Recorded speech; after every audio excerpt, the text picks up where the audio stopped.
How do you build a multi-million dollar cash flow positive property portfolio so that you can replace your income, quit your job and live a life of freedom? Well, it's the same as saying, how do you eat an elephant? If you're sat there with an elephant in front of you, you're going to find it quite overwhelming and quite stressful.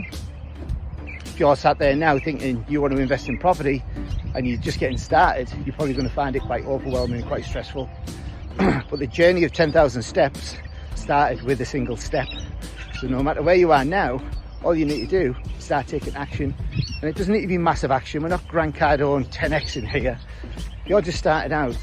Small incremental steps every single day will compound over time and have massive effects. So if you're just starting out, some of the things you might want to do are you might want to surround yourself with the right people, start networking and start doing research into the property market.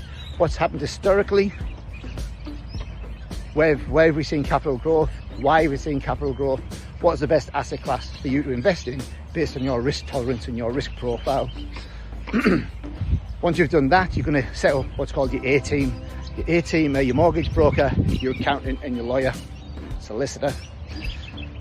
You're going to make sure that they've got people on their books that are already in the position that you want to get to.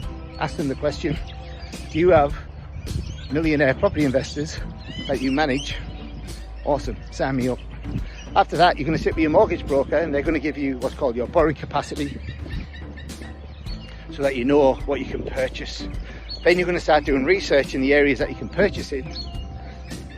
And once you know that, you're going to buy one property, and then when it goes up in value or you add value through manufactured growth strategies, you're going to buy another property and another property and another property.